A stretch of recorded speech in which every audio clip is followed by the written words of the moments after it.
नमस्कार दोस्तों, स्वागत है आपका पीसीएस हिंदी वाला में। तो दोस्तों, आज हम आपके लिए लाए हैं उत्तराखंड एसआई का जो प्रीवियस ईयर पेपर था।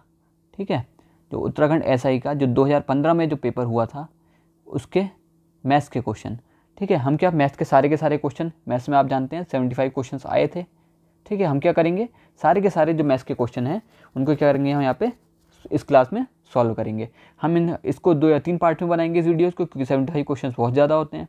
ठीक है, तो हम क्या यहाँ पे लगभग 30 क्वेश्चन करके 2 और फिर बाकी जो बचेंगे उसको तीसरे पार्ट में हम इसे डालेंगे। तो आइए शुरू करते हैं। देखिए, पहला क्वेश्चन क्या आया था कि निम्नलिखित में से कौन सा कथन असत्य है।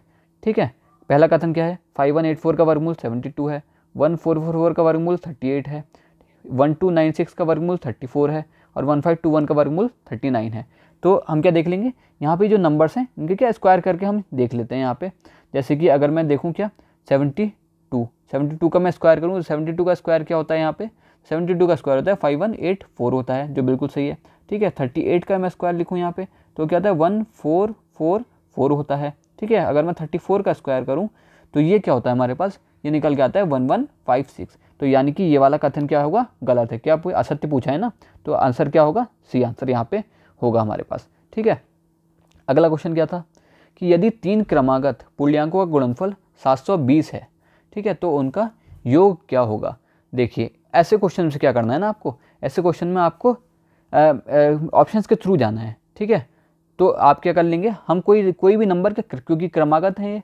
ठीक है, क्रमागत है तो हम क्या मान के चलेंगे यहाँ पे कि कोई नंबर कैसे होंगे, नंबर ऐसे होंगे कि 1 फिर +1 इस तरीके से नंबर होंगे ना।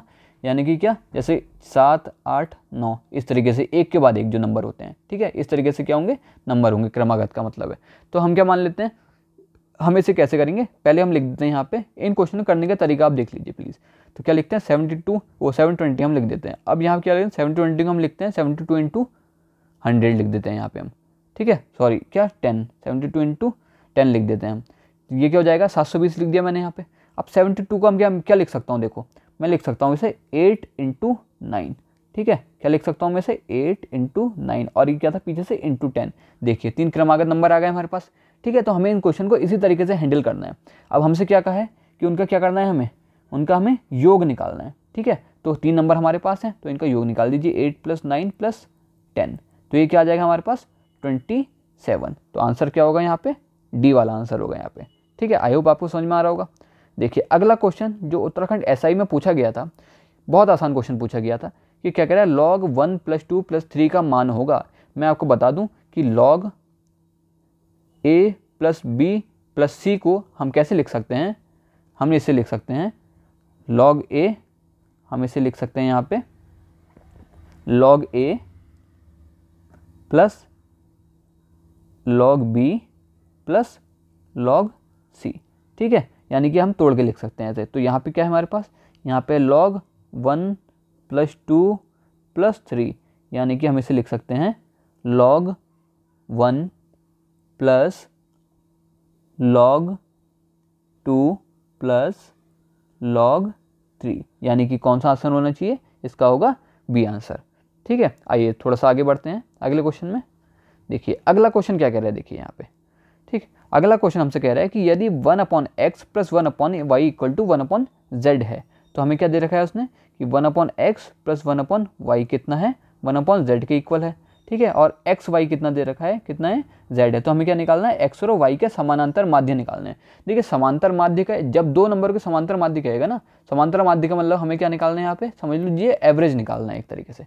ठीक है, तो देखिए यहाँ पे क्या करेंगे हम, z की वैल्यू यहाँ पे हमारे पास है ये। ठीक है, क्या करते हैं हम, z की वैल्यू इस वाली में पुट कर देते हैं। तो ये क्या आ जाएगा 1/x + 1/y = 1/xy। ठीक है, z की जगह क्या हो गया, z की वैल्यू कितनी थी, xy थी, तो z की जगह हमने यहाँ क्या लिख दिया, xy लिख दिया।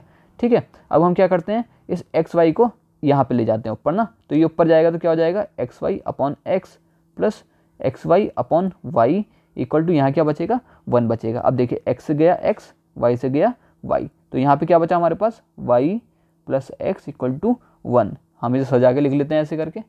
ठीक है, तो x + y = क्या आ गया हमारे पास, 1 आ गया। अब देखिए हमसे क्या पूछा था, समांतर माध्य निकालना था हमें। समांतर माध्य का मतलब है हमें निकालना है x + y/2। मैंने क्या कहा आपसे, समांतर माध्य का मतलब हमें क्या निकालना है, एवरेज निकालना है। ठीक है, तो मैं क्या करता हूँ, दोनों तरफ 2 से डिवाइड दे देता हूँ। तो इसका मतलब ये क्या आ गया, समांतर माध्य आ गया ना। ये क्या है हमारे पास, समांतर माध्य है, और इसकी वैल्यू कितनी आ रही है, 1/2, यानी कि 1/2 इसका क्या हो जाएगा, आंसर हो जाएगा। तो इसी तरीके से सिर्फ 10 सेकेंड में आप क्या कर सकते हैं, आंसर को निकाल सकते हैं। ठीक है, चलिए अगला क्वेश्चन करते हैं। ठीक है, अगला क्वेश्चन क्या कह रहा है हमसे, अगला क्वेश्चन हमसे कह रहा है कि x² + 1/x² = 10 है। तो x⁴ + 1/x⁴ क्या होगा। देखिए यहाँ पे एक फार्मूला होता है जो आपको याद रखना है। देखिए हमेशा क्या होता है, x + 1/x अगर क्या है, a के इक्वल है, तो x² + 1/x² क्या होगा, a² - 2 के इक्वल होगा। ठीक है, तो यहाँ पे हमें क्या दे रखा था कि क्या x² + 1/x² कितना है, 10 है। ठीक है, तो इसके अगर इसके आगे भी जाएंगे तो क्या x⁴ + 1/x⁴ कितना हो जाएगा यहाँ पे। ठीक है, वो क्या हो जाएगा, वो इसका स्क्वायर जो यहाँ पे वैल्यू आई, ठीक है, इसका स्क्वायर -2 हो जाएगा। यानी कि हम क्या करते जाएंगे, जो स्क्वायर बढ़ाते जाएंगे और जो पहली वाली वैल्यू थी उसका स्क्वायर करके उसमें से 2 माइनस करते जाएंगे। ठीक है, तो हमें क्या है यहाँ पे x² + 1/x² दे रखा है, हमसे क्या पूछा है, x⁴ + 1/x⁴ हमसे पूछा है। तो देखिए यहाँ पे ये क्या होगा, देखो यहाँ पे a की वैल्यू क्या है, a की वैल्यू ये है यहाँ पे 10। ठीक है ना, तो क्या ये स्क्वायर है और उसका स्क्वायर कर रहे हैं, तो हमें क्या करना चाहिए, हमें 10 का स्क्वायर यानी a का स्क्वायर -2 कर देंगे बस हम। तो ये क्या हो जाएगा, 100 - 2 = कितना आता है, इसका मतलब 98। ये किसकी वैल्यू है, x⁴ + 1/x⁴ की, यानी 98। और इसका आंसर क्या होना चाहिए, इसका आंसर होना चाहिए डी। ठीक है, आइए इसी तरीके शॉर्ट ट्रिक्स के थ्रू मैं आपको सारे के सारे क्वेश्चन बताते जाऊंगा। ठीक है, देखिए अगला क्वेश्चन क्या कह रहा है, दो संख्याओं का योग कितना है, 12 है। ठीक है, दो संख्याओं का योग कितना है, यहाँ पे 12 दे रखा है। ठीक है, तथा उनके योग उनके अंतर का 3 गुना है। ठीक है, तो उसका योग कितना है, उसके अंतर का 3 गुना दे रखा है। तो हमें क्या करना है, तो संख्याएं होंगी, तो संख्याएं क्या होंगी हमें वो निकालना है। देखिए क्या दिया है, हमने संख्या क्या मान लेते हैं, x और y। ठीक है, दो संख्याओं का योग कितना है, 12 है, हमने लिख लिया। उसके बाद क्या कह रहा है कि उसके योग, जो उसका योग है वो उसके अंतर का 3 गुना है। ठीक है, एक क्वेश्चन ये बन जाएगी, एक क्वेश्चन 1 ये हो गई और एक क्वेश्चन 2 क्या हो गई, ये हो गई। योग है उसके अंतर का, यहाँ पे मैंने प्लस लगा दिया गलती से, ये क्या आएगा, माइनस। ठीक है, जो योग है उसके अंतर का कितना है, 3 गुना है। ठीक है, तो यहाँ पे अब हम क्या करेंगे, यहाँ से सॉल्व कर लेते हैं पहले इस वाली इक्वेशन को। इक्वल क्या हो जाएगा, x + y = 3x - 3y। हम इसको क्या करते हैं, इसको इधर को लाएंगे इक्वल के, तो क्या हो जाएगा, x - 3x + y + 3y = क्या, 0। ठीक है, तो ये क्या हो जाएगा, -2x + 4y = 0। हम क्या ले लेते हैं, -2 कॉमन ले लेते हैं, तो क्या बचेगा अंदर, x + 2y = 0। तो x + 2y = 0 हमारे पास क्या आ गई, एक इक्वेशन आ गई। ठीक है, अब क्या करें, इस वाली और इस वाली को क्या कर देते हैं, हम सॉल्व कर देते हैं यहाँ पे। तो एक क्वेश्चन थी हमारे पास क्या, x + y = 12, और एक है हमारे पास x + 2y = 0। क्या कर देते हैं, हम माइनस कर देते हैं। ठीक है, तो x से x कैंसिल हुआ, यहाँ पे क्या आएगा, -y। ठीक, ये क्या आएगा, -y = यहाँ क्या आएगा, अच्छा यहाँ पे हमने क्या लिया था, ये अच्छा ये हमने माइनस कॉमन लिया था ना, तो माइनस कॉमन लेंगे तो अंदर क्या हो जाएगा, अंदर ये हो जाएगा हमारे पास, ये माइनस हो जाएगा ना, प्लस का क्या हो जाएगा, -2y हो जाएगा यहाँ पे, ये क्या माइनस हो जाएगा यहाँ पे। ठीक है, तो ये माइनस होगा तो ये क्या माइनस हो जाएगा यहाँ पे, ये माइनस होगा तो क्या माइनस माइनस ये क्या प्लस हो जाएगा यहाँ पे ना, ये प्लस होगा तो क्या होगा, ये 3y हो जाएगा हमारे पास, 3y = 12। तो y = क्या निकल गया, 12 कितना 3, ये कितनी बार 4 टाइम्स। तो y की वैल्यू कितनी आ गई निकल के, 4। ठीक, y की वैल्यू हमारा 4 आ गई। अब y की वैल्यू क्या करते हैं, हम इस वाली इक्वेशन में रख देते हैं। ठीक है, तो ये क्या हो जाएगा, x + y = 12। तो x + 4 = 12, तो x = कितना आएगा, 12 - 4, इसका मतलब क्या, 8। ठीक है, तो आंसर क्या होना चाहिए, 8 और 4 हमारे पास। ठीक है, तो ये क्या है, ये वाला आंसर। ठीक है, नंबर आगे पीछे लिख रखें, कोई समस्या नहीं है। ठीक है, नंबर आगे पीछे लिखें, उसकी कोई समस्या नहीं है, उसमें आप टेंशन नहीं लेनी है। चाहे 4 और 8 लिखा हो ऑप्शन में, चाहे 8 और 4 लिखा हो ऑप्शन में, ठीक है। तो आपको वही आंसर लगाना है यहाँ पे, ठीक। आई होप आपको समझ में आ रहा होगा।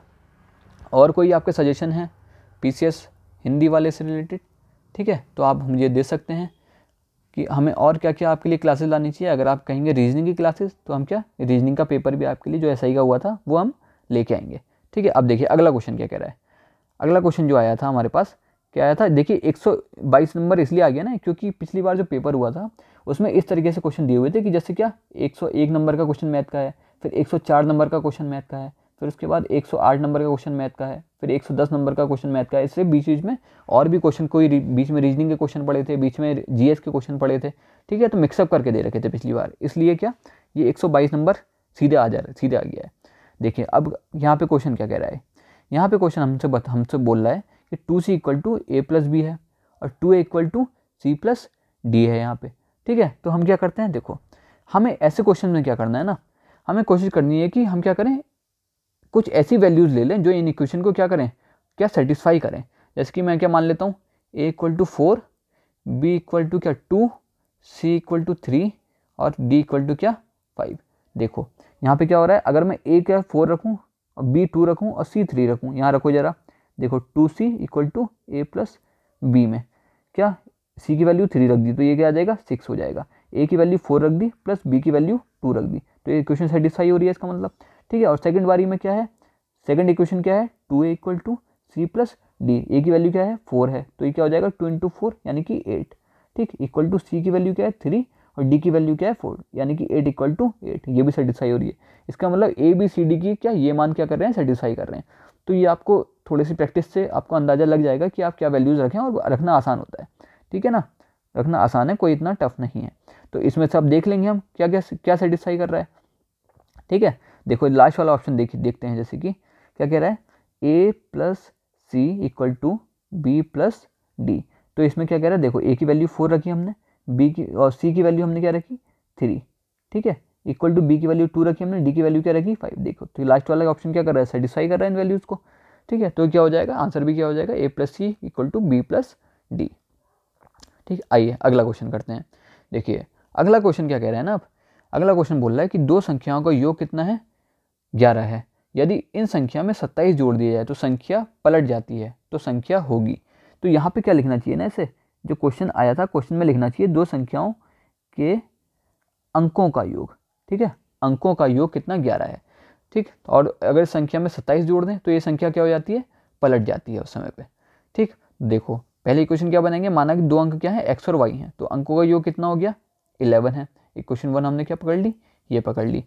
अब क्या करेंगे, यदि इस संख्या में 27 जोड़ दें, देखो संख्या हम कैसे लिखते हैं ना, कभी भी कोई संख्या लिखते हैं हम तो किस तरीके से लिखते हैं, दो अंकों की इस तरीके से लिखते हैं। जैसे कि मैं अगर आपको लिख के दिखाऊँ 87 कोई संख्या है, ठीक है, तो मैं कैसे लिखूंगा उसे 10 इंटू 8 प्लस 7, ठीक है, इस तरीके से लिखते हैं 10 की फॉर्म में, पहले वाला नंबर मल्टीप्लाई होता है फिर दूसरा नंबर ऐड होता है, ठीक है। तो ये क्या हो गया 10x प्लस वाई तो हो गया है ना, ये क्या 86 हो गया, 86 ही लिखा है ये मैंने, ठीक है। दो अंकों की संख्या किस तरीके से लिखी जाती है 10x प्लस वाई करके हमेशा लिखी जाती है यहाँ पे, ठीक है। तो अब वो क्या कह रहा है, तो हमने क्या दो अंकों की संख्या माना कि ये है वो, ठीक। तो अब क्या, अगर क्या कह रहा है कि इस दो अंकों की संख्या में अगर मैं क्या करूँ 27 ऐड कर दिया जाए तो ये संख्या क्या हो जाती है, उलट जाती है, यानी 10y प्लस एक्स हो जाती है, ठीक है, 10y प्लस एक्स हो जाती है, y एक्स की जगह और एक्स वाई की जगह आ जाता है, ठीक है। तो हम इसे सॉल्व करते हैं यहाँ पे।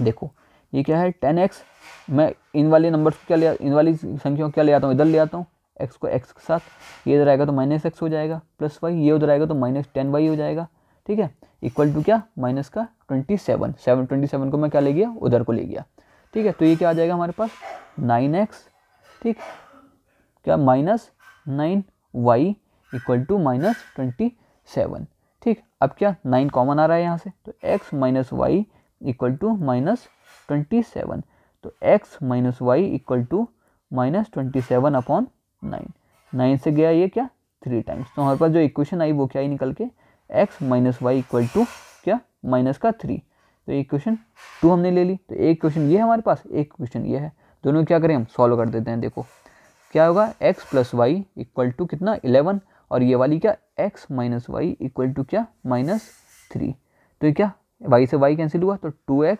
इक्वल टू कितना हो जाएगा ये, 11 में से 3 गया तो 8, यानी x इक्वल टू 8/2, 2 से गया 8 क्या 4 टाइम्स, यानी x इक्वल टू क्या आ गया निकल के 4 आ गया निकल के। अब x इक्वल टू 4 आ गया, x की वैल्यू क्या कर देते हैं हम, किसी भी क्वेश्चन रख देते हैं, ये वाली क्वेश्चन में हम माना रख देते हैं, तो ये क्या निकल के आ जाएगा, x + y इक्वल टू 11 हमारे पास क्वेश्चन थी, x की वैल्यू हमने 4 रखी, तो y की वैल्यू हम आसानी से निकाल सकते हैं। y इक्वल टू क्या आ जाएगा, 11 - 4 यानी कि क्या 7। ठीक है, तो संख्या क्या आ गई हमारे पास, एक तरीके से देखा जाए तो x आया था हमारे पास 4 और y क्या आया 7, यानी कि 47 हमारे पास क्या है संख्या है। देखते हैं ऑप्शन में, या 47 क्या रहा, ये वाला आंसर देखिए, तो आंसर क्या हो जाएगा, आंसर ए इसका ऑप्शन सही हो जाएगा। ठीक है, देखो अगला क्वेश्चन क्या कह रहा है, अगला कह रहा है कि प्रथम 10 विषम प्राकृतिक संख्याओं का योग निकालो। ठीक है, तो मैं पहले आपको बता दूं प्राकृतिक संख्याएं क्या होती हैं। जो प्राकृतिक संख्याएं होती हैं, प्राकृतिक संख्याएं हमेशा किससे शुरू होती हैं, 1 से शुरू होती हैं। ठीक है, 1 2 3 4 इस तरीके से क्या होंगी, आगे बढ़ती जाएंगी प्राकृतिक संख्याएं। ठीक है, यानी नेचुरल नंबर्स। तो क्या कह रहा है, प्रथम 10 संख्याएं, तो पहली संख्या क्या होगी 1 होगी, दूसरी क्या होगी, विषम संख्या है ना, पहली क्या होगी 1 होगी, दूसरी 3 होगी, तीसरी विषम संख्या जो प्राकृतिक होगी 5 होगी, 7, ऐसे ही क्या आपका क्या 9, ऐसे ही क्या 11 ना, 13 15 17 और 19, ये क्या होंगी 10 संख्याएं हो जाएंगी ना। वैसे आप सीधे सीधे लिख सकते हैं, पहली संख्या 1 होगी और 10वीं संख्या क्या होगी 19 ही होगी ना, जाहिर सी बात है, वो तो जो 10वीं संख्या होगी 19 होगी वो। अब देखो इसका फॉर्मूला होता है, सम निकालना है ना हमें इनका, तो फॉर्मूला क्या होता है, n/2 a + l। यहाँ पे a क्या है, a है क्या प्रथम संख्या। ठीक है, a क्या है यहाँ पे, a है यहाँ पे प्रथम संख्या, l क्या है यहाँ पे अंतिम संख्या। ठीक है, अंतिम संख्या। तो अगर हमें कोई भी सीरीज की पहली और आखिरी संख्या लास्ट संख्या मालूम है तो हम उसका सम क्या आसानी से निकाल सकते हैं। और n क्या है यहाँ पे, कुल संख्याएं, कुल संख्याएं। ठीक है, कुल संख्याएं। तो n क्या, देखो n की वैल्यू क्या है 10, क्योंकि 10 संख्याओं के बारे में पूछा है। a क्या है, पहली संख्या क्या थी 1 थी, यानी 1 हो जाएगा। और l क्या है, आखिरी संख्या क्या है 19 है, तो क्या हो जाएगा 19 हो जाएगा। सबकी वैल्यू क्या करो पुट कर दो, तो s 10, n की वैल्यू 10 रख दिया हमने, तो 10/2, a क्या है 1 प्लस ये क्या हो जाएगा लास्ट संख्या क्या है 19। तो इसे सॉल्व हम करते हैं तो क्या होता है, ये 5 टाइम्स गया इक्वल टू 5, यहाँ पे 1 + 19 कितना 20, ठीक, इक्वल टू ये कितना हो गया 100, यानी सम कितना आ गया 10 संख्याओं का, ये आ गया हमारे पास क्या 100। तो ऑप्शन में क्या है ये रहा, तो आपका बी यहाँ पे क्या हो जाएगा आंसर सही हो जाएगा। ठीक, आई होप आपको समझ में आ रहा होगा और आपकी बहुत मदद होगी इससे, मैं ये आशा करता हूँ।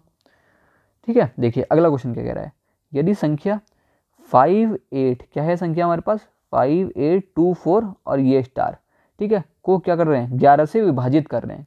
ये संख्या क्या है, ये पूरी संख्या 11 से विभाज्य है। यहाँ पे कुछ भी एक संख्या हो सकती है यहाँ पे, ठीक है, विभाज्य, तो अंक स्टार यानी स्टार की जगह कौन सा अंक होगा वो ज्ञात करना है हमें।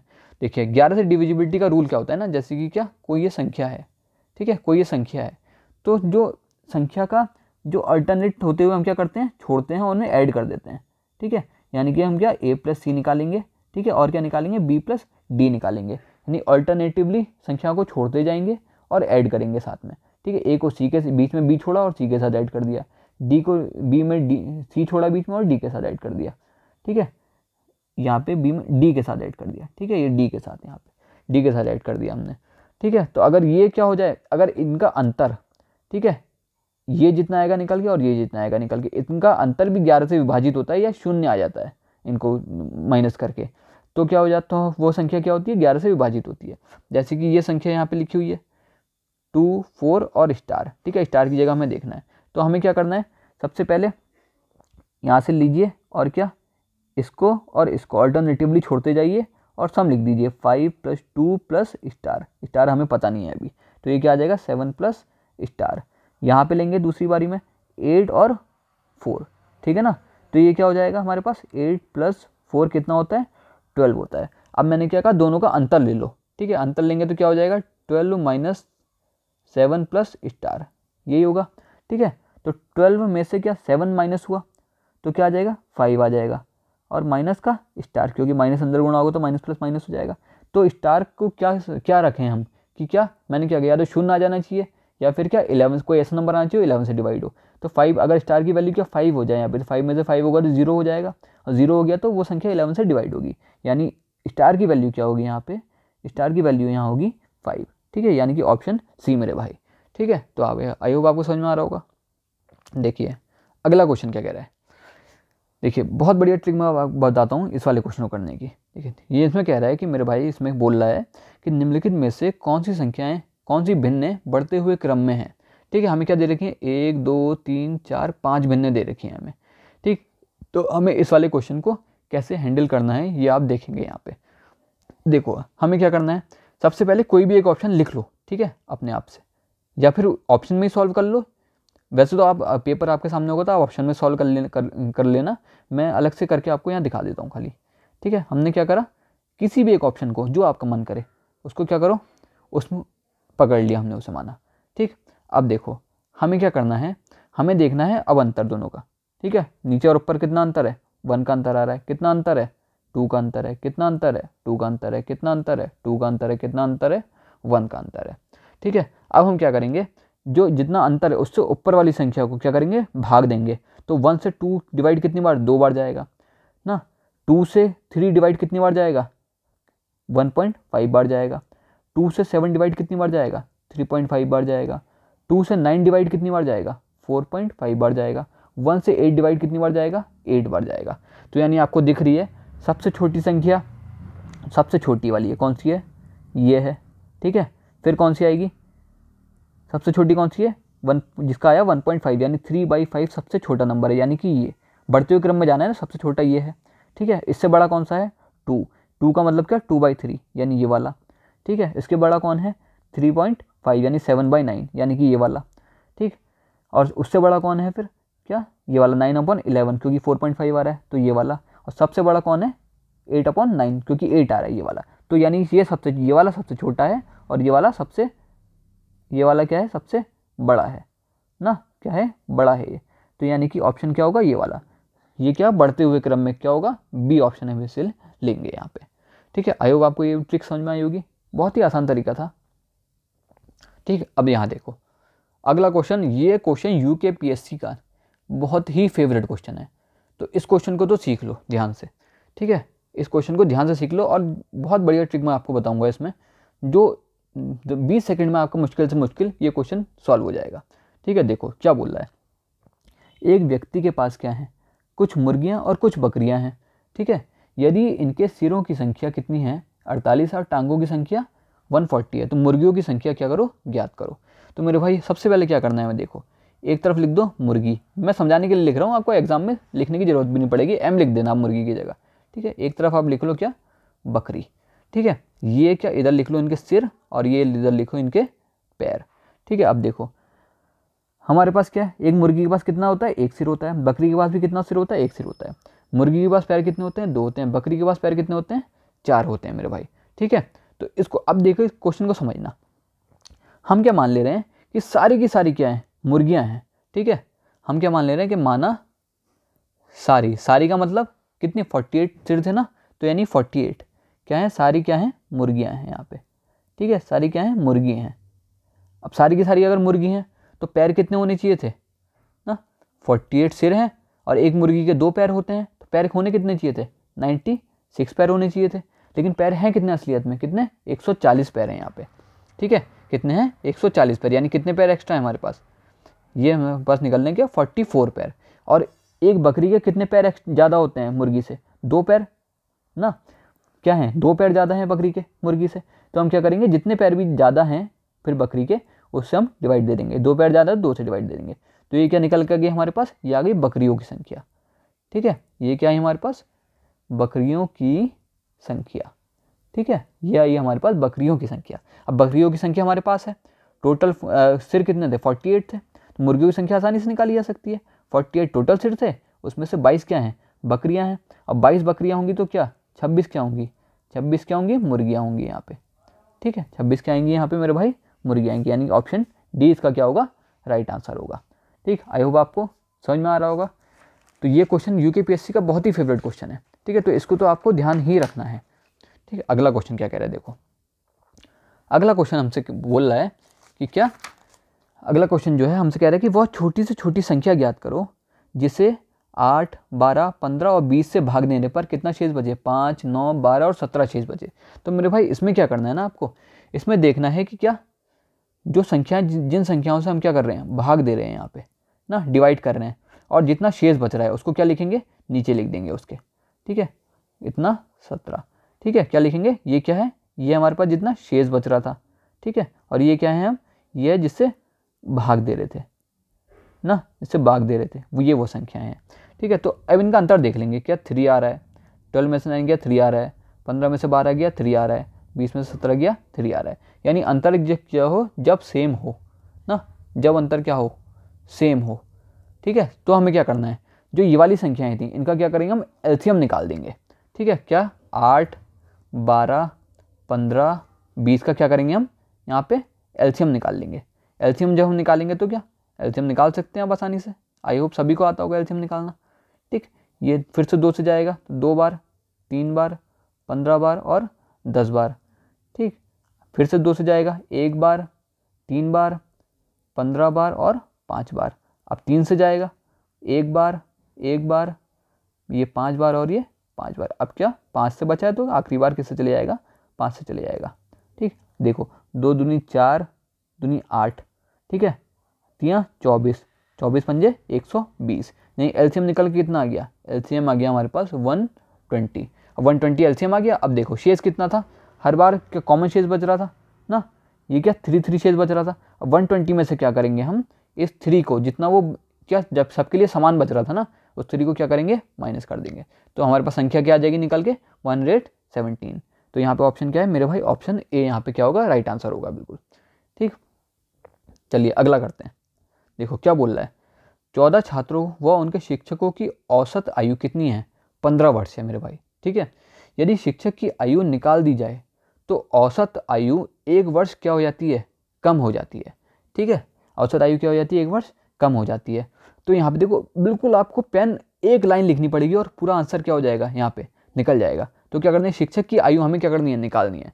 देखो क्या है, जब 14 छात्र थे और शिक्षक थे, ठीक है, क्या थे, 14 छात्र थे और जब शिक्षक थे, ठीक है, तब औसत आयु कितनी थी, 15 वर्ष थी, ठीक है। तब औसत आयु कितनी थी, 15 वर्ष थी यहाँ पे, ठीक। ये क्या है, औसत आयु है हमारे पास, औसत आयु कितनी थी, 15 वर्ष थी। अब क्या शिक्षक चला गया, ठीक, शिक्षक की आयु हमने यहाँ से निकाल दी, तो औसत आयु क्या है, 1 वर्ष कम हो जाती है। यानी औसत आयु अब कितनी हो जाती है, नई वाली कितनी हो जाती है, 14 वर्ष हो जाती है, ठीक है। तो देखो अब जब 15 वर्ष औसत आयु थी तो शिक्षक की जो आयु होगी 15 वर्ष तो रही होगी वो पहले से ना, 15 वर्ष तो होगी।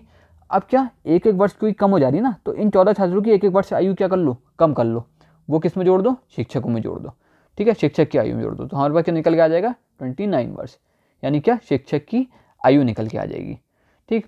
क्या करना है हमें, जो पुरानी औसत आयु थी वो लेनी है हमें, ठीक है। और क्या उसके बाद क्या ऐड कर, क्योंकि एक वर्ष कम हुई थी तो सारे छात्रों 14 छात्रों की आयु में क्या करो, 1-1 वर्ष कम कर दो और कहाँ ला दो, शिक्षक की आयु में उसे ऐड कर दो। तो क्या निकल के आ जाएगी, 29 वर्ष। अगर आपको ऐसे समझ में नहीं आ रहा है तो दूसरा तरीका मैं आपको बता देता हूँ, ठीक है। दूसरा तरीका क्या हो सकता है, देखो कितने लोग हैं, पहले 15 लोग हैं टोटल ना, 14 छात्र और 1 शिक्षक, तो उनकी कुल आयु कितनी हो जाएगी। देखो औसत आयु कितनी थी, 15 वर्ष थी, और लोग भी कितने थे, 15 थे, यानी कि 225 वर्ष क्या हो जाएगी कुल आयु। सबका क्या हो जाएगा, सम हो जाएगा पूरे सबकी आयु का। अब कितने बचे, अब जब शिक्षक चले गए तो क्या 14 लोग बचे। अब आयु कितनी हो गई, अब 14 लोग बचे हैं और आयु भी कितनी हो गई है, 14 वर्ष हो गई है, क्योंकि 1 वर्ष कम हो गई ना, क्या हो गई मेरे भाई, 1 वर्ष कम हो गई है यहाँ पे, ठीक है। तो 14 का स्क्वायर कितना होता है यहाँ पे, 14 का स्क्वायर होता है 14 क्या 196 ना सर, 196 होता है। तो यहाँ पे अब क्या करें हम, इस 225 में से जो कुल आयु थी उसमें से जो 14 बच्चों की आयु थी वो निकाल देंगे, तो किसकी बचेगी, अब शिक्षक की आयु बचेगी यहाँ पे, ठीक है ना, कितनी आएगी, 29 वर्ष, ठीक। तो यहाँ पे ऑप्शन क्या, ऑप्शन ए होगा मेरे भाई यहाँ पे सही आंसर, ठीक है। आप ये तरीका करें तो ज़्यादा बेहतर है। देखिए अगला क्वेश्चन क्या कह रहा है, अगला क्वेश्चन कह रहा है कि अजय अपने वेतन का 30% क्या भोजन पर खर्च करता है। देखिए मैं आपको बता देना चाहता हूँ कि आप PCS हिंदी वाले से क्या जुड़े रहें, ठीक है। चैनल को क्या करें, PCS हिंदी वाले से आप जुड़े रहें और चैनल को क्या करें, हमारे सब्सक्राइब करें। इसका अगला भी पार्ट हम लाएंगे, और क्या बेल आइकन को क्या करें, ज़रूर बजाएं ना, बेल आइकन को क्या करें भाई, ज़रूर बजाएं, ताकि जो अगला पार्ट आएगा इसका आगे के 30 क्वेश्चंस का वो भी क्या आपको तुरंत मिल जाए। इससे क्या होगा, आपके जो SI की जो मैथ्स है उसमें आपको एक आइडिया आएगा कि कैसे कैसे क्वेश्चन पूछे जाते हैं यहाँ पे। ठीक है, देखिए अगला क्वेश्चन क्या कह रहा है कि अजय अपने वेतन का 30% भोजन पर खर्च करता है। ठीक है, माना कि अजय के पास कितने थे, 100 रुपये थे। ठीक है, उसमें से क्या जो भोजन है, भोजन पे कितना खर्च किया उसने, 30% खर्च कर दिया। ठीक है, दूसरी चीज़, अब क्या 1/3 क्या किराए पे खर्च करता है। देखो 1/3 का मतलब परसेंट में चेंज कर लो ना, इसे परसेंट में कोई भी चीज़ चेंज कर दें तो क्या 100 से मल्टीप्लाई कर देते हैं, क्या आएगा निकल के 33.33%। यानी कि किराए पे कितना खर्च करता है वो, 1/3। तो किराए पे यहाँ लिख देंगे हम क्या, किराया कितना खर्च करता है किराए पे, 33.33% इतना खर्च करता है। ठीक है, बाकी 15% क्या करता है, कपड़ों पे खर्च करता है। तो कपड़ों पे कितना करता है यहाँ पे, कितना, 15%। ठीक, और शेष वेतन क्या करता है, वो अपने भविष्य के लिए बचा के रखता है। यानी बचत कितनी करता है यहाँ पे निकल के। ठीक है, देखो 30% ये हो गया, 33 हो गया, यानी 63 और क्या 15 कितना, 78%। 78 में से 100 में 78 गया तो बचत कितनी बची अब, लगभग क्या 21.66%।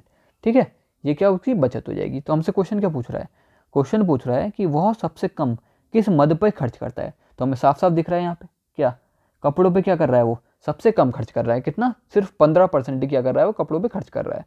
तो हमारे पास आंसर क्या हो जाएगा यहाँ पे, आंसर हो जाएगा ऑप्शन सी मेरे भाई। देखिए कितना सरल तरीका था ना, 10 सेकंड में आपका क्या होगा, आंसर निकल जाएगा। देखो अब क्या कह रहा है वो, अगला क्वेश्चन जो है, अगला क्वेश्चन हमारे पास है कि एक व्यक्ति एक वस्तु क्या 700 रुपये में बेचकर कुल लाभ कमाता है। ठीक है, कुछ लाभ वो क्या कमा रहा है, 700 रुपये में किसी वस्तु को बेच के कमा रहा है। ठीक, अगर वह वही वस्तु क्या करे 500 रुपये में बेचे तो उसे जो पूर्व लाभ था, पूर्व लाभ का कितना 3.3/5 भाग के बराबर हानि हो जाती है उसे। ठीक है, अगर वो 700 में बेचे तो उसे कुछ लाभ होता है, लेकिन अगर वो 500 में बेचे तो लाभ का 3/5 भाग क्या हो जाता है, इसके बराबर उसे हानि हो जाती है यहाँ पे। ठीक है, तो क्वेश्चन को समझना। देखो सबसे पहले जो कॉस्ट प्राइस है ना, हम क्या मान लेते हैं, जो कॉस्ट प्राइस है हमारे पास, कॉस्ट प्राइस यानी कि क्रय मूल्य। ठीक है, क्रय मूल्य, कॉस्ट प्राइस यानी कि क्रय मूल्य। क्रय मूल्य हम क्या ले लेते हैं यहाँ पे, ठीक है, कॉस्ट प्राइस हम यहाँ ले लेते हैं क्या, x, और जो लाभ हुआ, माना लाभ दिया नहीं है ना उसने, तो हाँ लाभ हम क्या ले लेते हैं, कितना हुआ है उसे, y हुआ है माना। ठीक है, अब देखो क्या कह रहा है, 700 रुपये जब 700 रुपये में बेचता है उसमें उसे लाभ भी होता है ना, इसका मतलब जो क्रय मूल्य है यानी CP है, मैं इसे CP लिखूँ तो ज़्यादा बढ़िया रहेगा ना, मैं कॉस्ट प्राइस को क्या लिख देता हूँ, CP लिख देता हूँ यहाँ पे। ठीक है, हम क्या CP लिख देते हैं यहाँ पे इसे। ठीक, देखो CP है प्लस उसमें क्या लाभ ऐड हुआ। ठीक है, तो उसके बराबर कितना होगा वो 700 रुपये की, क्योंकि 700 रुपये में बेचता है। जब कॉस्ट प्राइस में लाभ को ऐड कर देंगे ना, जब कॉस्ट प्राइस में प्रॉफिट को ऐड कर देंगे तो क्या उसका सेलिंग प्राइस में बनता है ना, यानी कि जितने में फिर उसे बेचा, ये खरीदा था उसने और इतना उससे लाभ कमाया और आगे फिर बेच दिया उसने। ठीक है, तो ये क्या CP थी उसकी, कॉस्ट प्राइस था, और इतना x रुपये, यहाँ पे क्या y, यहाँ पे y लिखना है क्योंकि लाभ हमने क्या माना है, y माना है। ठीक है, y रुपये क्या करा उसने, लाभ कमाया उस पर और 700 रुपये में उसे बेच दिया। इक्वेशन बनी आ गई। अब वो क्या कह रहा है, अगर क्या करे वो CP में हानि क्या कर दे, अगर उसे क्या, अगर वो क्या 500 रुपये में उसे बेचे तो क्या होता है, उसे लाभ के 3/5 के बराबर हानि हो जाती है उसे। ठीक है, तो इसका मतलब क्या हुआ, कितना हो जाएगा, लाभ का 3/5, ये y क्या लाभ है उसका 3/5 के बराबर क्या होती है, हानि होती है ना। तो हानि होगी तो क्या करेंगे, कॉस्ट प्राइस में से माइनस करेंगे तभी सेलिंग प्राइस आता है। ठीक है, हानि का मतलब है अगर कॉस्ट प्राइस में से क्या हुआ है, लॉस हुआ है, तो लॉस को अगर क्या करते हैं, माइनस करते हैं, तब क्या आता है, सेलिंग प्राइस आता है। प्रॉफिट हुआ है तो प्रॉफिट को ऐड करते हैं सेलिंग प्राइस निकालने के लिए, और जो अगर लॉस हुआ है तो लॉस को क्या करते हैं, माइनस करते हैं सेलिंग प्राइस निकालने के लिए। ठीक है, तो हमारे पास क्या आ गई, ये क्या इक्वेशन आ गई निकल के हमारे पास। ठीक ना, अब क्या करते हैं, हम इसे सॉल्व कर देते हैं। देखिए क्या कर देते हैं, माइनस कर दो दोनों इक्वेशन को, तो ये बनेगा CP से CP कैंसिल हो जाएगा यहाँ पे। ठीक है, और y + 3y/8, y + 3y upon क्या 5 है ना, 5 है यहाँ पे। 700 में 500 गया तो क्या 200, यहाँ पे क्या करेंगे 5 LCM लिया तो ये क्या आ जाएगा 5y + 3y = क्या 200। तो 5y और 3y कितना होता है 8y = 200 × 5, y = क्या 200 इंटू 5/8। 8 से ये कितनी बार जाएगा, 8 का 8 दूनी 16 और 8 पंजे 40, यानी कि 25 गुणा 5 कितना हो जाता है 175। तो ये क्या है, y क्या माना था हमने, y यहाँ माना था लाभ। हमसे पूछा क्या गया है, पूछा गया है वस्तु का क्रय मूल्य। तो अब क्या सॉल्व, यहाँ पे किसी भी इक्वेशन में रख दो, पहली वाली इक्वेशन में से रख दो। तो क्या पहली वाली इक्वेशन क्या थी हमारे पास, CP plus Y equal to क्या 700। तो ये क्या हो जाएगा, CP हमें निकालना है, ये कितना है 175 है जो लाभ हुआ था, ठीक, इक्वल टू क्या 700। अब CP इक्वल टू क्या 700 माइनस 175, इसका मतलब कितना आ गया है 525 रुपये, ठीक। तो ये कौन सा आंसर है, ये वाला देखिए, ए क्या होगा इसका सही उत्तर होगा, इसका मतलब 575 रुपये। तो ये क्या आया, अच्छा ये 125 आया ना सॉल्व करके, 525 रुपये, ये 125 आएगा ना सॉल्व करके 25 गुणा 5। तो ये कितना हो जाएगा हमारे पास 125 माइनस होगा यहाँ पे 125, तो क्या निकल के आएगा ये 575, या हमारे पास क्या हो जाएगा ए वाला आंसर, ठीक है 575, ठीक। देखिए थोड़ा सा और आगे बढ़ते हैं, देखिए एक और बढ़िया क्वेश्चन हमारे सामने है यहाँ पे, ठीक।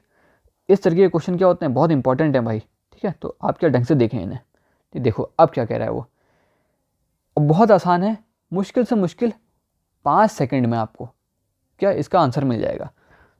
देखो हमको क्या दे रखा है उसने, x/y इक्वल टू क्या दिया है 3/5, और पूछा क्या है हमसे 2x plus Y upon 2x minus Y, इसका हमसे आंसर पूछा है, ठीक है। देखो क्या करना है यहाँ पे, सीधे सीधे x की वैल्यू ये 3 पुट कर दो, y की वैल्यू 5 पुट कर दो इस वाली इक्वेशन में, ठीक है। तो क्या हो जाएगा, x की जगह हमने क्या लिखा 3 लिखा, ठीक है, प्लस y की जगह हमने क्या लिखा 5 लिखा, ऐसे अपॉन x की जगह क्या लिखा हमने 3 लिखा, माइनस है फिर y की जगह लिखा 5 लिखा। इसको सॉल्व कर दो, देखो x प्लस क्या 6, 2 इंटू 3 6 प्लस 5, और 2 इंटू 3 6 माइनस 5, ये के ऊपर क्या हो गया 11 और नीचे क्या 1 लिखा है, तो कोई ज़रूरत नहीं है लिखने की। तो आंसर क्या हो गया हमारे पास, सीधे सीधे ये वाला हो गया, ठीक है। देखिए कितना आंसर सरल था एकदम, मुश्किल से मुश्किल कितने 5 सेकंड आपको इसको करने में लगेंगे, ठीक है। आई होप आपको समझ में आ रही होंगी चीज़ें।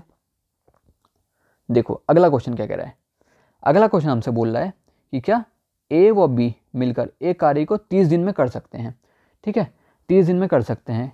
उन्होंने 20 दिनों तक क्या साथ मिलकर कार्य किया, 20 दिन तक क्या किया उन्होंने साथ मिलकर कार्य किया है, और फिर बी चला गया, उसके बाद 20 दिन के बाद बी क्या हो गया चला गया है। अगले 20 दिन ए ने शेष कार्य समाप्त कर लिया, ठीक है, अगले 20 दिन में। तो बचा हुआ काम ए ने कितने दिन में किया, अगले 20 दिन में किया। तो ए अकेला उस कार्य को कितने दिन में पूरा कर लेगा, तो हमें क्या निकालना है, ये निकालना है। अब देखो कैसे टैकल करेंगे हम क्वेश्चन को, देखो हमें क्या लिखना है, जो ए और बी है, ठीक है, 30 दिन में काम कर लेते हैं, तो ए और बी के 1 दिन का कार्य, ठीक है, 1 दिन का कार्य क्या होगा 1/30 होगा 1 दिन का कार्य। अब इन्होंने क्या किया है 20 दिन तक किया है ना इन्होंने, तो ए और बी के 20 दिन का कार्य, ठीक है, 20 दिन का कार्य, ठीक है, 20 दिन का कार्य। तो 20 दिन का कार्य कितना हो जाएगा 20/30, जब 1 दिन का कार्य 1/30 है तो 20 दिन का कार्य 20/30 हो जाएगा।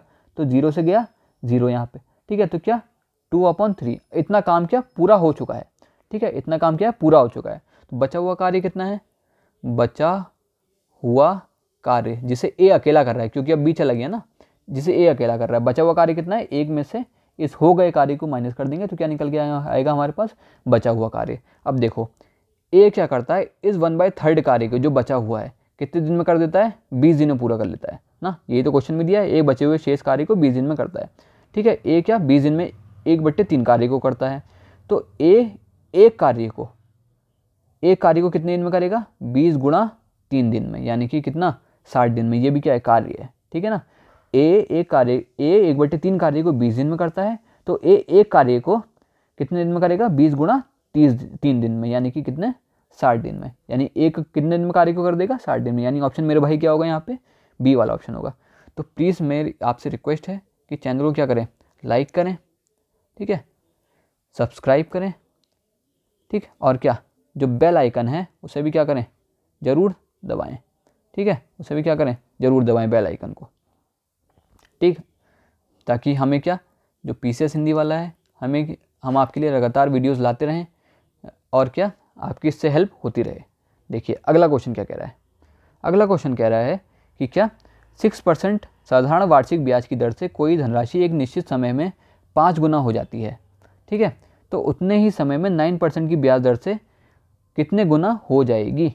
तो क्या देखो, हमें पता है कि क्या फॉर्मूला क्या होता है साधारण ब्याज का, ऐसा equal to P into R into T upon क्या 100, ठीक है। यहाँ पी क्या है, पी है क्या मूलधन, यहाँ पी है मूलधन, आर है क्या दर, ठीक है, और टी क्या है यहाँ पे समय है, ठीक, टी क्या है यहाँ पे समय है, ऐसा ही क्या है यहाँ पे साधारण ब्याज है, ठीक है, क्या है यहाँ पे साधारण ब्याज है। अब देखो क्या कह रहा है वो, कोई धनराशि क्या हो जाती है 6% की दर से एक निश्चित समय 5 गुना हो जाती है ना, ठीक है, तो 5 गुना हो जाती है। 5 गुना होने का मतलब क्या है कि यहाँ पे 5 गुना होने का मतलब है कि उसमें क्या हो जाता है, जो इंटरेस्ट मिलता है 4 गुना इंटरेस्ट मिलता है। एक धनराशि वो अपने तो थी ना, अपनी तो जितने रुपए थे वो तो रहेंगे ही, और 4 गुना उस पर इंटरेस्ट और मिल जाएगा, तो पूरी धनराशि क्या हो जाएगी 5 गुना हो जाएगी। यानी इंटरेस्ट कितना मिला, मूलधन का 4 गुना मिल गया, ठीक है, इक्वल टू पी, रेट कितना था 6% की दर से, इंटू टाइम हम यहाँ से क्या कर लेंगे फाइंड कर लेंगे, ठीक है। एक क्वेश्चन क्या हो जाएगी हमारे पास, ये निकल जाएगी यहाँ से। हाँ, अब क्या करते हैं यहाँ पे थोड़ा सा हम इसे सॉल्व कर लेते हैं। पी से गया पी, ठीक है, तो क्या आ जाएगा 100 से 4 इंटू मल्टीप्लाई होगा इक्वल टू, और 6 क्या नीचे आ जाएगा अपॉन 6 टी। अभी हम इसे सॉल्व नहीं करते हैं, ठीक है ना, अभी इसे हम ऐसे ही छोड़ देते हैं, 400 अपॉन 6 इसे ऐसे ऐसे ही छोड़ दीजिए, तो टी हमारे पास आ गया। अब टी हमारे पास आ गया, तो अब क्या करना है देखिए हमें, उतने ही समय में, यानी टाइम हमें मालूम पड़ गया कि कितने समय में, अब क्या 9% की दर से कितनी गुना हो जाएगी वो, तो क्या सिंपल इंटरेस्ट हमें कितना मिल जाएगा इसका मतलब, तो क्या मूलधन तो कितना था पी ही था ना, इंटू रेट कितना हो गया 9 हो गया, टाइम कितना है 400/6 है, अपॉन 100 था ना, अपॉन 100 था, तो ये लिखेंगे, ठीक है। तो हमें क्या निकालना था यहाँ पे कि कितने क्या हो जाएगा, जो धन है अब क्या कितने गुना हो जाएगा अपने से उतने ही समय में, ठीक।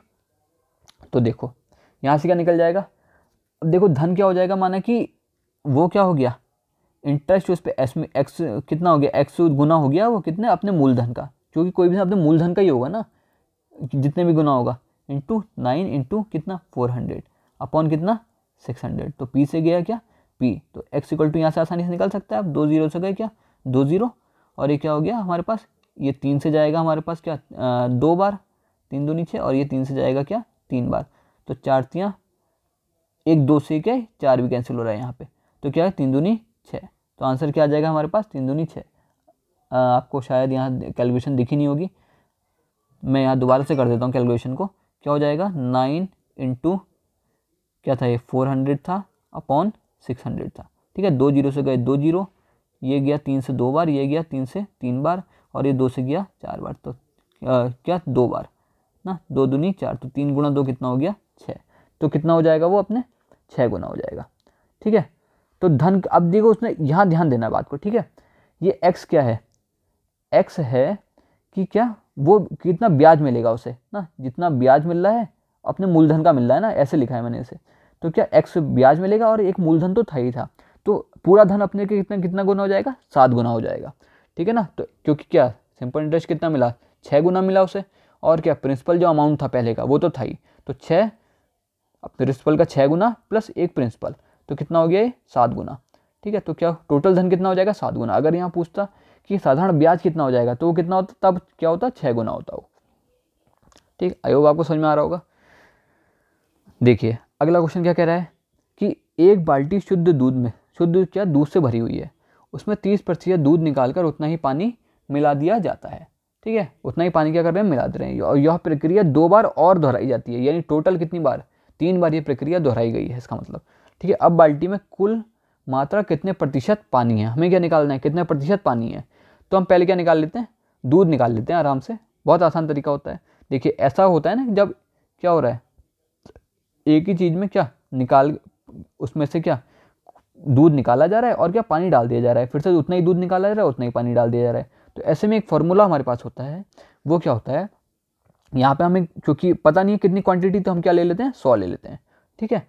फॉर्मूला होता है 1 माइनस जितना परसेंट दूध वूध निकाला गया अपॉन क्या जितना क्वांटिटी थी उसकी, यहाँ पे हमने 100 लिए तो अपॉन में भी क्या लिखेंगे हम 100 लिखेंगे, पावर n, n क्या होता है यहाँ पे जितनी बार भी ये प्रक्रिया की गई, तो ये क्या होगा 100 1 माइनस ये कितना परसेंट निकाल लिया हम, 30% ना, तो 30 अपॉन कितना 100। और ये प्रक्रिया कितनी बार टोटल की जा रही है, 3 बार, क्योंकि एक बार पहले की जा रही है और 2 बार फिर और दोहराई जा रही है उसे।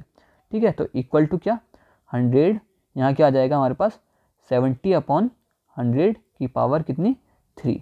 तो 100 into 70 upon 100 into 70 upon 100 into 70 upon 100। ठीक है, तो 100 से गया 100, 2 जीरो से क्या ये वाला गया और 1 जीरो से गया ये, तो हमारे पास क्या आ गया 7 इंटू 7 इंटू 7 अपॉन क्या 10। तो 7 इंटू 7 इंटू 7 क्या होता है 343 अपॉन क्या 10, यानी कि 34.3% क्या बचा है उसमें, दूध बचा है उसमें। ठीक है ना, कितना दूध बचा है उसमें, इतना। ठीक है, लेकिन हमसे पूछा क्या गया है, हमसे पूछा गया पानी का प्रतिशत। तो क्या 100% टोटल था, उसमें से जितना दूध है उसे क्या करेंगे हम हटा देंगे, तो हमारे पास क्या आ जाएगा निकल के, ये क्या 65.7% क्या रहा होगा, इसका मतलब पानी होगा। ठीक है, तो ऑप्शन क्या हो जाएगा, ऑप्शन सी मेरे भाई क्या होगा, बिल्कुल राइट आंसर होगा। ठीक है, आगे बढ़ते हैं। देखो अगला क्वेश्चन क्या कह रहा है, 135 को रेडियन में लिखेंगे। रेडियन में कैसे चेंज करते हैं, जो किसी भी डिग्री को ना, जब क्या करते हैं हम डिग्री को, ठीक है, क्या करें रेडियन में चेंज करना होता है, तो हम क्या कर देते हैं पाई अपॉन 180 से मल्टीप्लाई कर देते हैं। ठीक है, तो यहाँ क्या दे रखा है हमें 135 डिग्री दे रखा है और रेडियन में चेंज करना है ना इसे हमने, ना रेडियन में चेंज करना है इसे हमने, रेडियन में चेंज करना है अगर 135 डिग्री को, तो हम क्या लिखते हैं यहाँ पे 135 इंटू पाई अपॉन 180। ठीक है, क्या करते हैं हम पाई अपॉन 180 से गुणा कर देते हैं जब हमें डिग्री से रेडियन में चेंज करना होता है किसी भी चीज़ को। तो हम इसे सॉल्व करेंगे यहाँ पे मेरे भाई, तो क्या आएगा ये 15 से गया तो कितनी बार जाएगा 15 से आपका ये जाएगा आपका 150 और क्या 9 टाइम्स, और ये जाएगा हमारे पास क्या 12 टाइम्स। अब फिर से ये क्या 3 टाइम्स चले जाएगा और ये क्या 4 टाइम्स चले जाएगा, तो ये क्या आ जाएगा 3 पाई अपॉन 4। ये क्या निकल गया है, अब ये निकल गया है रेडियन में। ठीक है, ये क्या निकल गया है रेडियन में 3 पाई अपॉन 4। तो 3 पाई अपॉन 4 मेरे भाई कौन सा ऑप्शन है, ऑप्शन बी यहाँ पे क्या होगा सही आंसर होगा बिल्कुल। ठीक है, आई होप आपको क्या समझ में आ रही होंगी सारी चीज़ें। ठीक, आइए आगे बढ़ते हैं। देखो अगला क्या कह रहा है, किसी धनराशि को ABCD में क्या 5:2:4:3 के अनुपात में बांटा जाता है। यदि C को D से 1000 रुपये अधिक मिले तो B का भाग होगा। देखो इन क्वेश्चन में घबराना नहीं है बिल्कुल भी, क्या लिखो सीधे सीधे लिखो यहाँ पे क्या A B C और D। ठीक है, अब क्या करना है यहाँ पे इसके नीचे इसके क्या अनुपात लिख दो। ठीक है, ये क्या होगा इसके अनुपात होगा यहाँ पे। ठीक, अब देखो क्या बोल रहा है, क्या C को D से 1000 रुपये ज़्यादा मिलते हैं, यानी C और D का अंतर कितना है, यहाँ पे कितने यूनिट में कितना दिख रहा है, ये 1 का अंतर दिख रहा है। ठीक है ना, और C को D से कितने ज़्यादा मिलते हैं 1000 रुपये, यानी कि 1 यूनिट ना, 1 यूनिट का अंतर है और रुपये में कितना अंतर है 1000 रुपये। 1 यूनिट कितने के बराबर है, यहाँ पे मैं यूनिट भी लिख देता हूँ तब आपको अच्छे समझ में आएगा। तो 1 यूनिट कितने के बराबर है, कितने 1000 रुपये के। ठीक है, 1000 रुपये के। तो हमसे पूछा क्या है, क्या B का भाग होगा। देखो B की कितनी यूनिट हमारे पास 2 यूनिट है, तो 2 यूनिट 1 यूनिट की वैल्यू हमारे पास है, तो 2 यूनिट कितनी हो जाएंगी 2 गुणा 1000, यानी कि कितना 2000 रुपये। ठीक है, तो आंसर क्या हो जाएगा हमारे पास मेरे भाई, ऑप्शन सी बिल्कुल राइट आंसर हो जाएगा। ठीक है, चलो आगे बढ़ते हैं थोड़ा सा। देखो क्या बोल रहा है, यदि एक भिन्न का अंश 20% व इसका हर 25% क्या बढ़ा दिया जाए तो परिणाम स्वरूप भिन्न कितनी हो जाती है 3/5 हो जाती है। तो प्रारंभिक भिन्न क्या करो ज्ञात करो। ठीक है, देखो क्या करना है यहाँ पे, बहुत आसान तरीका है मेरे भाई। देखो क्या करेंगे, x क्या हमने भिन्न क्या मान ली, माना भिन्न कितनी है x/y है। तो अब हमसे क्या रहा है कि क्या अगर ऊपर वाली अंश हमने क्या करा कितना 20% बढ़ा दिया। 20% का मतलब क्या होता है 1/5। देखो परसेंट को जब भी फ्रैक्शन में चेंज करते हैं ना, क्या करते हैं हम परसेंट हटा के क्या करेंगे 1/100 से परसेंट हटाएंगे और 1/100 से मल्टीप्लाई कर देंगे, तो कितना आ जाएगा 5। क्या 1/5 यानी 20% कितना होता है 1/5 होता है। ठीक है, तो क्या इसमें क्या 20% ऐड कर दिया हमने ऊपर अंश में इसके, और से हर में क्या करा हमने, हर था y हमारे पास, उसमें कितना बढ़ाना है हमें 25%। देखो 25% का मतलब कितना होता है 1/4 होता है, यानी y/4 क्या करा हमने इसमें भी ऐड कर दिया। तो हमारे पास भिन्न कितनी हो जाती है 3/5 हो जाती है। ठीक है। अब 3/5 भिन्न हो गई। अब क्या हमें यहाँ पे सिर्फ सॉल्व करना है बस। देखो क्या करेंगे हम, x प्लस एक्स अपॉन 5 क्या होगा, x प्लस एक्स अपॉन 5 होगा हमारे पास क्या 6x upon 5 upon y plus Y upon 4 कितना होगा, ये होगा हमारे पास क्या 5y अपॉन 4 इक्वल टू क्या 3 अपॉन 5 यहाँ पे। अब इसे सॉल्व कर देते हैं हम, क्या हो जाएगा 6x into 4 upon 5 into 5y। देखो ये वाला नंबर जो है इधर आ जाता है और ये वाला नंबर जो है सबसे ऊपर चले जाता है, इक्वल टू क्या है 3 अपॉन 5 मेरे भाई। ठीक है, तो देखो यहाँ पे क्या होगा आपका, जब हम इसे सॉल्व करेंगे तो क्या 24x upon 25y equal to क्या 3 अपॉन 5। यहाँ पे क्या x अपॉन y जब हम लिखेंगे तो क्या 3 अपॉन 5 इंटू क्या 25 इधर चला गया और 24 क्या होगा नीचे आ जाएगा मेरे भाई ना। तो ये क्या होगा 5 से 5 बार गया, ठीक है, और ये 3 से देखिए 3 अट्ठे 24, यानी कि जो भिन्न आई निकल के x अपॉन वाई क्या आया निकल के 5 अपॉन 8। ठीक है ना, तो मेरे भाई आंसर क्या होगा यहाँ पे 5 अपॉन 8 यहाँ पे क्या हो जाएगा आंसर हो जाएगा। तो प्लीज़ मेरी आपसे रिक्वेस्ट है कि आप क्या करें, PCS हिंदी वाला को अपना सहयोग दें। ठीक, PCS हिंदी वाला को अपना क्या दें सहयोग दें और चैनल को क्या करें सब्सक्राइब करें। ठीक है, और प्लीज़ अगर आपको वीडियो पसंद आया है तो इस वीडियो को क्या करें लाइक एंड शेयर भी करें। ठीक है, क्या करें लाइक एंड शेयर भी करें प्लीज़ इस वीडियो को। धन्यवाद, आपका बहुत उपकार रहेगा अगर आप ऐसा करेंगे तो थैंक यू। आई होप आपकी इसकी मदद हुई होगी। हम इसका बहुत जल्द क्या पार्ट 2 लाएंगे जिसमें क्या करेंगे हम जो SI के जो 2015 SI के उत्तराखंड के थे क्या आगे के क्वेश्चन हम क्या करेंगे कहेंगे। अगर आप कमेंट में प्लीज़ कमेंट कीजिएगा और कमेंट में अगर आप कहते हैं कि सर क्या रीजनिंग के भी क्वेश्चन आप डाल दीजिए जो पिछली बार आए थे, तो हम क्या करेंगे वो भी आपको बिल्कुल सॉल्यूशन के साथ उसे हम उनको भी क्या करेंगे डालेंगे। तो थैंक यू ये वीडियो देखने के लिए, धन्यवाद।